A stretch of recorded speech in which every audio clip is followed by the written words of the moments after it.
నమస్తే, నేను ప్రశాంత్. వైఎస్ జగన్ గారు బెయిల్ మీద ఎన్ని ఏళ్ల నుండి బయట ఉంటున్నారు అనే విషయాలు అయితే తెలుసుకుందాం. దీని గురించి అయితే మాట్లాడేందుకు ప్రస్తుతం మనతో పాటు సీనియర్ జర్నలిస్ట్ దుర్గా వడ్లమణి గారు ఉన్నారు. నమస్తే అండి. నమస్తే మేడం, జగన్ గారు దాదాపు ఎన్ని సంవత్సరాల నుండి ఈ బెయిల్ మీదనే బయట ఉంటున్నారు అనుకోవచ్చు? ఇవాళకి పుష్కర కాలం అయింది. అంటే 12 ఏళ్ళు. అసలు చరిత్రలో ఎవరన్నా అలా ఉన్నారా లేదా మనకు తెలియదు. ఇంకా డిశ్చార్జ్ పిటిషన్ల దశలోనే ఉంది. మీరు కనుక చూసుకున్నారంటే ఇప్పటికి 6 జడ్జీలు బదిలీలు అయ్యారు. అంటే తీర్పు ఇద్దాం అనుకునే టైంలో వాళ్ళకి బదిలీలు వస్తాయి, లేకపోతే వేరే బెంచ్ కేసేస్తారు. అట్లా జరిగింది. తర్వాత చాలామంది అసలు కేసులు కొట్టేయాలని కోర్టుకు వెళ్ళారు. దాల్మియా సిమెంట్ వాళ్ళది పెండింగ్లో ఉన్నట్టుంది. ఇట్లా ఈ కేసులో ఇన్వాల్వ్ అయిన వాళ్ళందరూ కూడా వ్యాన్పిక్ కూడా కోర్టుకు వెళ్ళింది. వ్యాన్పిక్ది ఆల్రెడీ కొట్టేసినట్టున్నారు.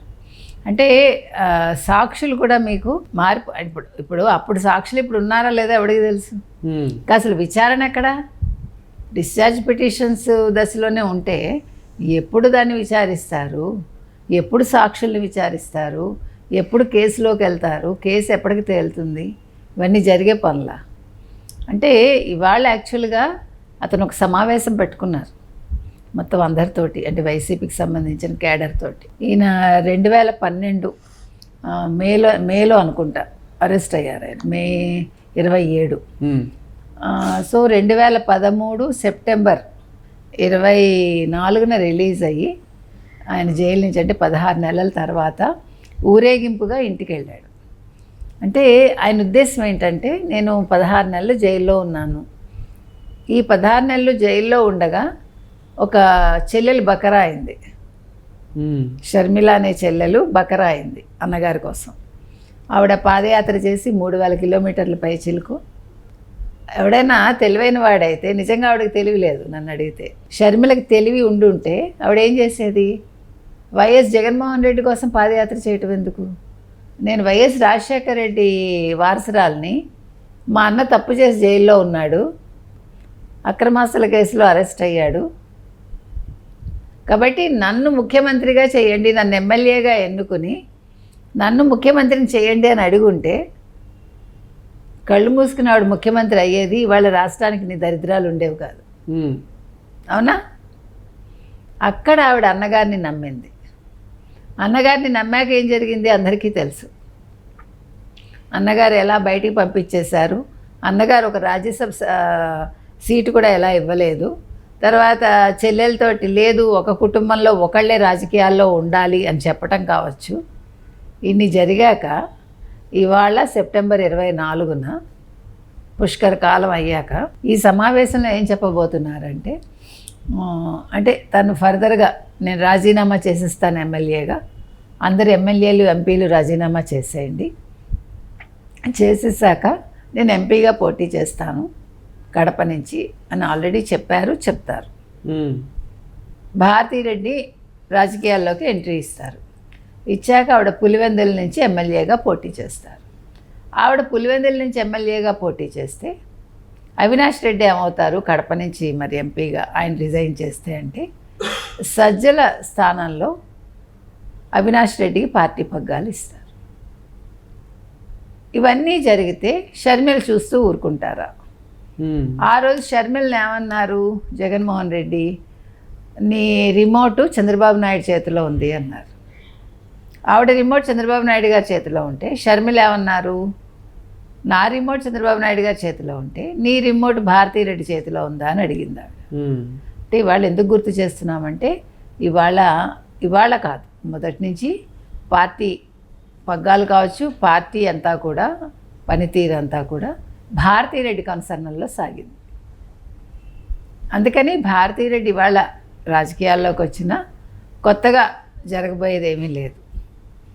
ఆవిడ ఆల్రెడీ అడ్మినిస్ట్రేటర్గా ఆవిడ ఇది సాక్షిలో ఉన్నారు, సాక్షి మీడియాలో ఉన్నారు, ఆ తర్వాత భారతీ సిమెంట్స్లో ఉన్నారు, అన్నింట్లో ఉన్నారు. సో ఇది పక్కకు పెడితే ఇవాళ మీరు కనుక ఇంతవరకు జరిగింది చూసుకుంటే, ఇందాక మనం చెప్పుకున్నట్టు వాన్పిక్ సుప్రీంకోర్టుకు వెళ్ళి సుప్రీంకోర్టు నుంచి హైకోర్టుకు వచ్చి వీళ్ళే దాఖలు చేసిన రిట్ పిటిషన్ని హైకోర్టు కొట్టేసింది. అదేవిధంగా మీకు ఇందాక చెప్పాను నేను, దాల్మియా సిమెంట్ దాఖలు చేసిన పిటిషన్ ఇంకా హైకోర్టులో పెండింగ్లో ఉంది.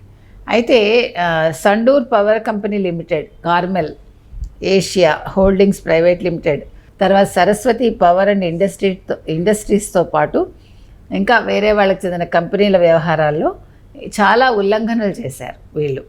ఇవన్నీ కూడా ఎన్ఫోర్స్మెంట్ డైరెక్టరేటు, తర్వాత ఆదాయ పన్ను శాఖ, రిజిస్ట్రార్ ఆఫ్ కంపెనీస్ రాష్ట్ర ప్రభుత్వ పరిధిలో ఉన్నందున వాటిపై చర్యలు తీసుకోవాలని ఆయా విచారణ సంస్థల్ని కోరామని, ఈ కేసులో తమ దర్యాప్తు పూర్తయిందని హడావిడిగా సిబిఐ దాఖలు చేసిన మెమోతో జగన్ను సిబిఐ కోర్టు బెయిల్ మంజూరు చేసింది అప్పట్లో. అయితే జగన్ అక్రమాస్తుల కేసులో హైకోర్టు ఆదేశాల మేరకు సిబిఐ ఏం చేసింది, 2012లో ఎఫ్ఐఆర్ నమోదు చేసి దర్యాప్తు చేపట్టింది, ఇందాక మనం చెప్పుకుంది. అయితే ఇందులో 2013 నుంచి 11 అభియోగ పత్రాలు దాఖలు చేసింది. దీంతోపాటు ఈడీ మరో 9 అభియోగ పత్రాలు నమోదు చేసింది.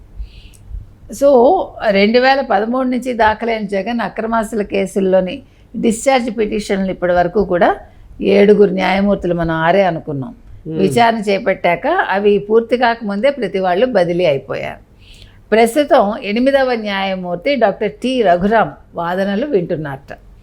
సో ఈ కేసులో దాదాపు 130కి పైగా డిశ్చార్జ్ పిటిషన్లు దాఖలు చేయడంతో విచారణలో తీవ్ర జాప్యం ఏర్పడింది అంటున్నారు. అందువల్ల కేసు మళ్ళా ప్రతిసారి మొదటికి వస్తుంది. ఈ నేపథ్యంలో ఏం జరిగింది, అశ్విని కుమార్ ఉపాధ్యాయ కేసులో ఎమ్మెల్యేలు, ఎంపీలపై ఉన్న కేసులు సత్వర విచారణ చేయాలని చెప్పి సుప్రీంకోర్టులో మళ్ళా ప్రత్యేక ధర్మాసనం ఏర్పాటయ్యి ఈ అంశాన్ని సుమోటో పిటిషన్గా వాళ్ళు స్వీకరించారు. అయితే సుమోటో పిటిషన్ మీద విచారించిన హైకోర్టు 2 నెలల్లో విచారణ పూర్తి చేయాలంటూ సిబిఐ కోర్టుకి 2023 డిసెంబర్ 15 ఉత్తర్వులు జారీ చేసింది. ఈ గడువు ఉల్లంఘన ఫిబ్రవరి 15తో ముగియనుంటే విచారణ పూర్తి కాలేదని సుమారు 13,000 పేజీల పత్రాలను పరిశీలించాల్సి ఉన్నందున మరికొంత సమయం కావాలని జనవరి 30న హైకోర్టుకి సిబిఐ కోర్టు న్యాయమూర్తి లేఖ రాశారు. సో ఈ లేఖపై విచారించిన హైకోర్టు ఏం చేసిందిట, మొత్తానికి డిశ్చార్జ్ పిటిషన్పై తేల్చడానికి 2024 ఏప్రిల్ 30వ తేదీ వరకు గడువు ఇచ్చింది. అయితే 2024 ఏప్రిల్ 19న రాష్ట్ర వ్యాప్తంగా జరిగిన 47 మంది జిల్లా జడ్జీల బదిలీల్లో భాగంగా సిబిఐ కోర్టు న్యాయమూర్తి కూడా రమేష్ బాబు గారు బదిలీ అయ్యారు. సో అనారోగ్య కారణాలతో తీర్పును సిద్ధం చేయలేకపోయినట్లు సిబిఐ కోర్టు న్యాయమూర్తి హైకోర్టుకు లేఖ రాశారు. దీంతో డిశ్చార్జ్ పిటిషన్ మీద విచారణ మళ్ళీ మొదటికి వచ్చి మళ్ళా రోజువారీ విచారణ కొనసాగుతోంది. సో రెడ్డొచ్చి మొదలాడు ఈ కేసులన్నీ. అంటే ఇక్కడ అసలు ఏం జరుగుతోంది, ఎందుకు జడ్జీలు బదిలీ అవుతున్నారు, ఈ జడ్జి కూడా ఎందుకు అనారోగ్య కారణాల వల్ల మేము అసలు ఈ కేసు విచారణ చేయలేకపోయామని చెప్పారు అనే దానికి వివరణ ఎవరిస్తారు, ఎవరు ఇవ్వాలి. సో ఇది జగన్మోహన్ రెడ్డి 12 ఏళ్ల ప్రస్థానం. Thank you madam. Thank you.